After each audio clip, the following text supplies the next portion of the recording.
This channel does not promote any violent, harmful, or illegal activities. All content provided by this channel is meant for an educational purpose only. এদিকে যন্ত্র মন্ত্রের পরিস্থিতি সামলাতে airlift করে বাহিনী আনছে কেন্দ্র। আমরা এই নিয়ে আরো ডিটেলসে জানবো, কথা বলবো। আমার সহকর্মী জ্যোতির্ময় রয়েছেন আমাদের সঙ্গে। জ্যোতির্ময়, এয়ারলিফট করে বাহিনী আনা হচ্ছে, কোথা কোথা থেকে কত কোম্পানি করে বাহিনী আনা হচ্ছে, এখনো পর্যন্ত কি খবর জ্যোতির্ময়?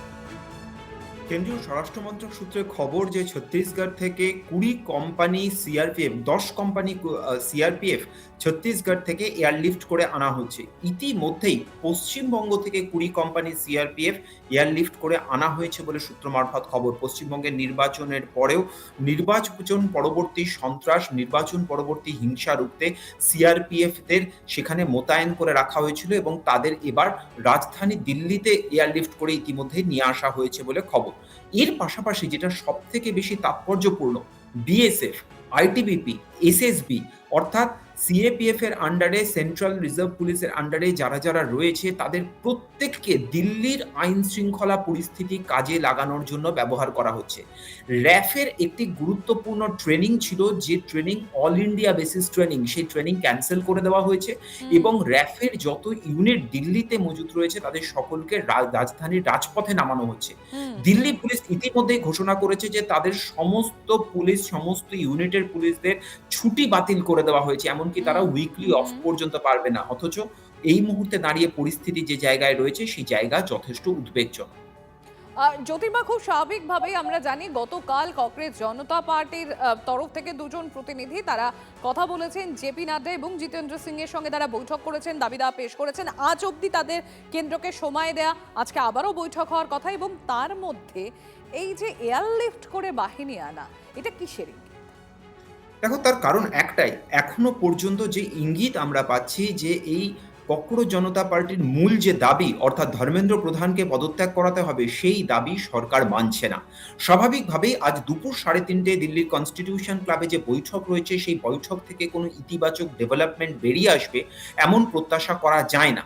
গতকালই হুমকি দিয়ে রাখা হয়েছে যে যদি কোনো ইতিবাচক সমাধান সূত্র পাওয়া না যায় তাহলে নতুন করে বৃহত্তর আন্দোলনের ডাক দিতে প্রস্তুত রয়েছে ককরোচ জনতা পার্টি। কি সেই বৃহত্তর আন্দোলন? নতুন করে ফের পার্লামেন্ট চলো মার্চের ডাক দেওয়া হবে। যে খবর আমাদের কাছে সূত্র মারফত আসছে, সোমবার যেদিন পার্লামেন্টে এই নতুন বিলকে আবার নিয়ে আসা হবে, পেশ করা হবে, সেই দিনই দিল্লির রাজপথ আবার, বিশেষত পার্লামেন্টমুখী যাবতীয় রাজপথ ফের অগ্নিগর্ভ হয়ে উঠতে পারে। স্বাভাবিকভাবেই পরিস্থিতি সামাল দিতে সিআইএসএফ, সিআরপিএফ সমস্ত বাহিনীকে মজুত রাখা হচ্ছে। সিআইএসএফ এর গুরুত্বপূর্ণ দায়িত্ব দিল্লি মেট্রো স্টেশন রক্ষা করা। স্বাভাবিকভাবেই সেখানে বাহিনীর সংখ্যা আরো বেশি করে বাড়ানো হচ্ছে এবং সামগ্রিক আইন শৃঙ্খলা পরিস্থিতিতে দিল্লি পুলিশকে হেল্প করার জন্যই সিআরপিএফ এবং অন্যান্য বাহিনীকে কাজে লাগানো হচ্ছে। ধন্যবাদ জ্যোতির্ময়, নজর থাকবে আমাদের।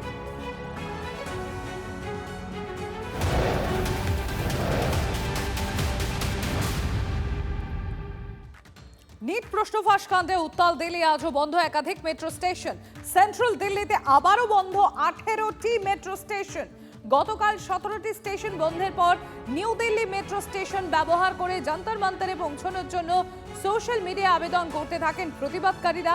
আর এরপরই গতকাল দুপুর 1:30টা নাগাদ নিউ দিল্লি মেট্রো স্টেশন বন্ধ করে দেয় ডিএমআরসি। এদিকে সেন্ট্রাল দিল্লিতে আজও নিয়ন্ত্রিত ইন্টারনেট কাজ করছে না, app based ride, food delivery কিংবা কোনো পেমেন্ট অ্যাপ। যাদের হাতে আমাদের প্রাণ, তাদের জানাই সম্মান।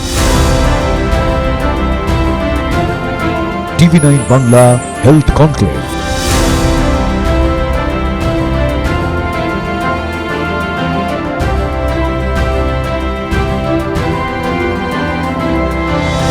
স্বাস্থ্য পরিষেবায় সেরার সম্মান। টিভি9 বাংলা সুস্বাস্থ্য। চোখ রাখুন টিভি9 বাংলায়।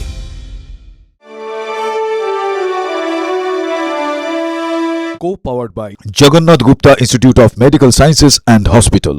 Trophy partner. আপনার স্বাস্থ্যের সার্বিক সুরক্ষায় হেলথ চেক, বেহালা চৌরাস্তা, গ্রিনফিল্ড সিটি। নলেজ পার্টনার, পরীক্ষায় ভালো রেজাল্ট মানেই কথা ও কাহিনী প্রকাশনী। Special partner IQ city knowledge and health campus, Durgapur.